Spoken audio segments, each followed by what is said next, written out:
Since I was a kid, I have always had a deep passion and interest for making art and being creative. It was a dream of mine to one day grow up to be an artist.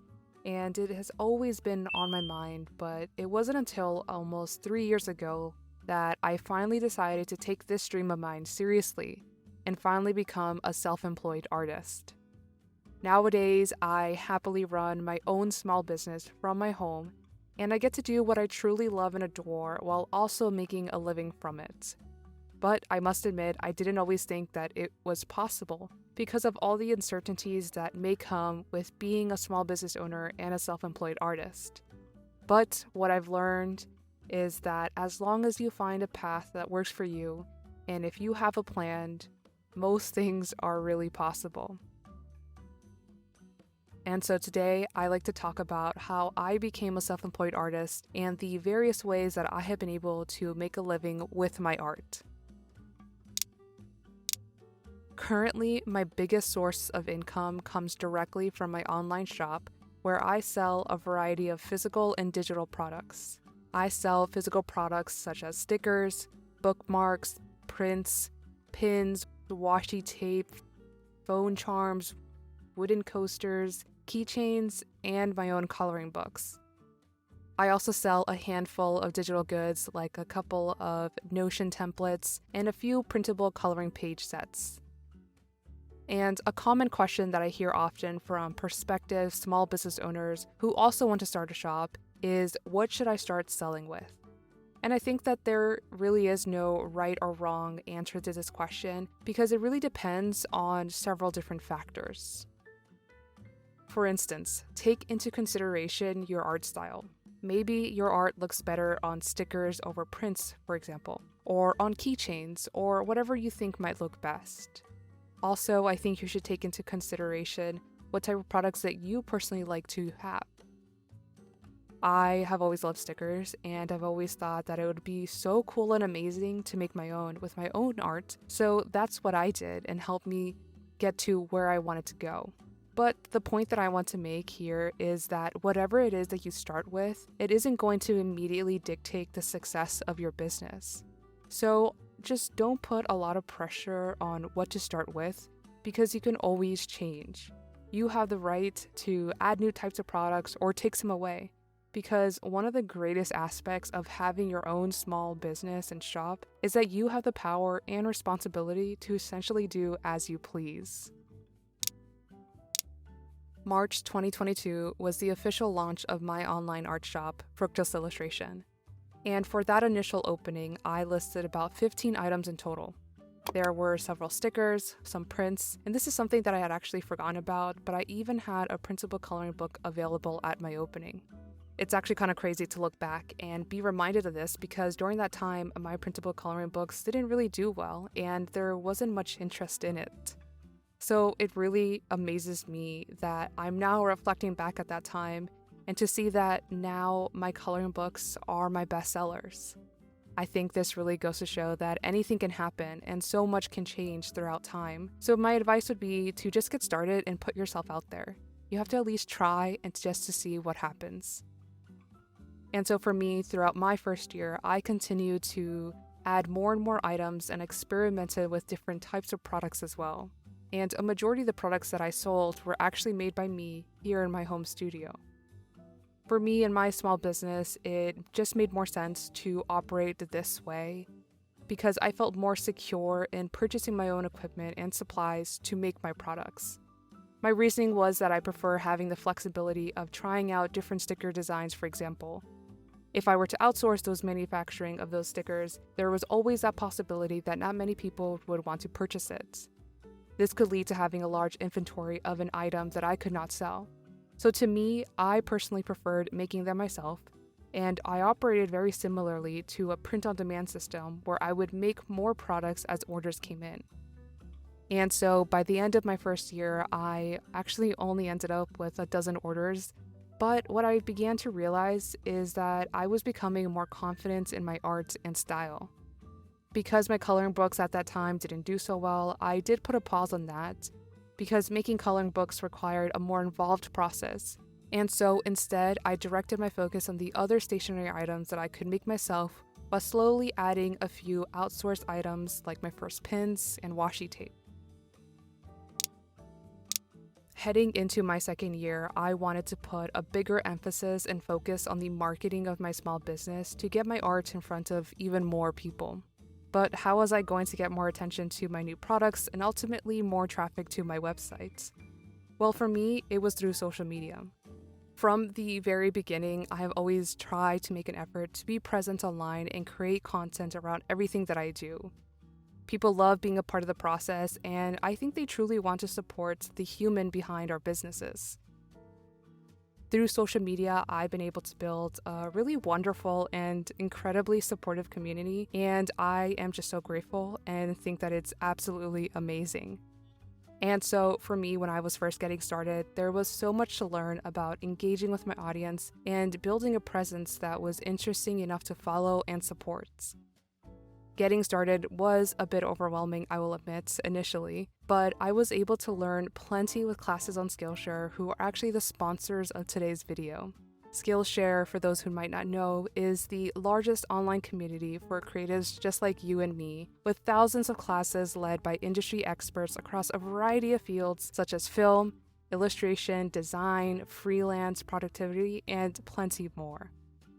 I've taken a variety of classes on Skillshare throughout my journey of being a small business owner, and one of the first classes that I took to get a better understanding for how to approach building my online presence was called Social Media for Creatives: 5 Exercises to Power Your Freelance Career by Andy J. Pizza.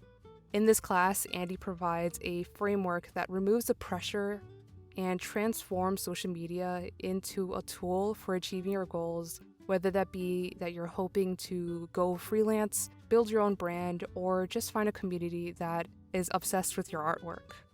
Taking this class really helped me see a different perspective that made the idea of social media so much less daunting, and it allowed me to view it as a tool to engage with others.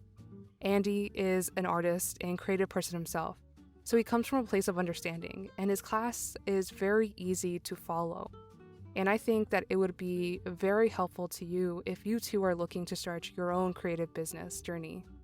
This is just one of the many classes that I found personally helpful to build my skill set and my confidence to continue to run my small business, and so I highly recommend taking a few classes yourself on Skillshare. And for the first 500 people to use the link in my description will receive a 1-month free trial of Skillshare, so you can start learning today for free. And to make the most of your trial, I will also leave the list of classes that I've taken and recommend down below in the description for you to check out. And thank you so much to Skillshare for sponsoring today's video.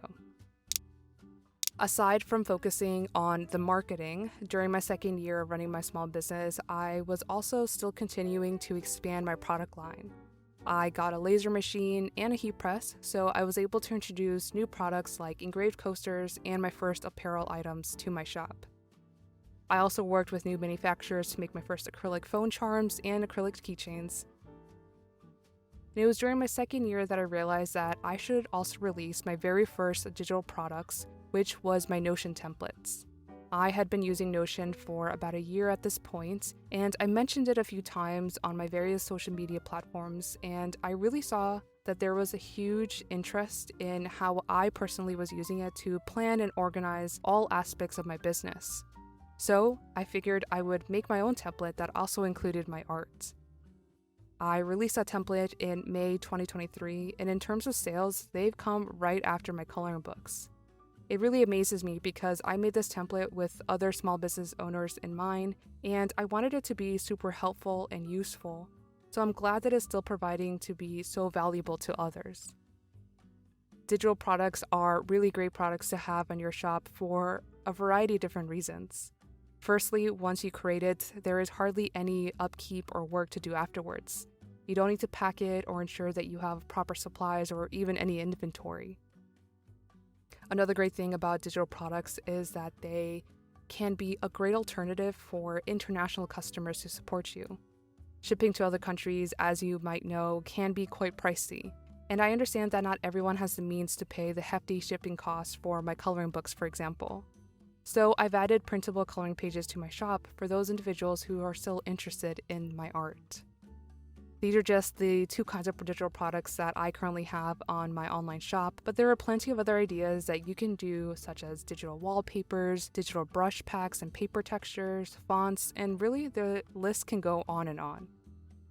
But I think the best thing that I personally did during my second year as I was growing my small business was to give my coloring books another shot. In September 2023, I released a brand new coloring book. It was a fall-themed book that featured my bear, frog, and cow characters enjoying various fall-related activities. And by the end of 2023, it was by far my most sold item in my shop, and I actually ended the year with over 1,000 orders. It really blew me away, seeing that just a year ago I only had 12 orders, and I felt for the first time that all the effort that I had poured into my art was starting to pay off. Now, as I've made my way through this year, I've continued to make more coloring books. The most recent one actually is a summer theme one, which I've just received and I am packing all the pre-orders, but it is now available on my shop as well. I still have plans to keep making more as time goes on because it is a product that I truly feel is fulfilling to me to make and just really develop. Now, while my shop does provide most of my income, there are other ways that I currently make money as well as ways that I might be open to do in the future. Another current income source is this YouTube channel. I started posting videos here in February 2023, and since then I've shared various kinds of videos here, and some of them are purely me making arts and my process, while others are about my experience as a small business owner. I was extremely lucky and I was able to join the YouTube Partner Program very quickly, so a portion of my income does come from the AdSense that I get from my videos. Online, I often like to share my experience with running my small business, and I try to give as much advice and insight as possible because I know what it's like to first get started. And while I can't make decisions for you, because ultimately it is up to you, what you want to do and what feels best for your situation, but I think it's helpful to hear from someone who has some knowledge and experience. I also have a Ko-fi page where I do offer my digital wallpapers for my newsletter subscribers. They are free to download always, but there is an option to leave tips or donations. It's not a large amount because of the way I have it set up, but I know there are plenty of other artists who use it to sell their products. However, I am always so grateful to those who choose to support me in this way. As for the very near future, I do have plans to start my own Patreon where I will offer fun rewards and benefits to those who decide to support me on there. I'm still working out all the details currently, but I am very excited and cannot wait to share everything that I have planned.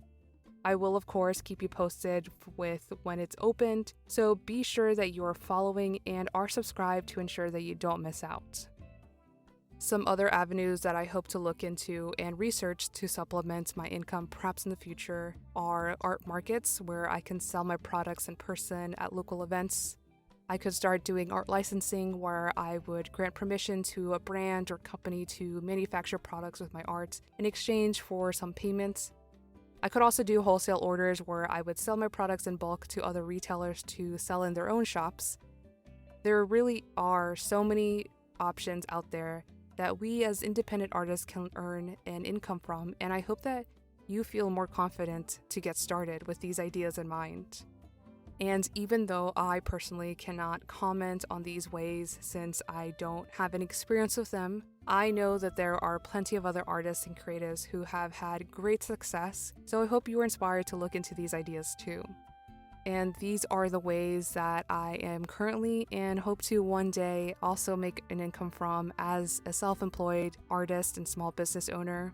I want to give you all a huge thank you for stopping by and joining me for today's video. It truly means so much to me to have you here, and if you made it to the end of the video, please leave the Apple emoji in the comments to let me know that you enjoyed the video and found it really helpful. Thanks again for watching. I hope that you have a creative rest of your day and week ahead of you, and I'll see you all in the next one. Bye!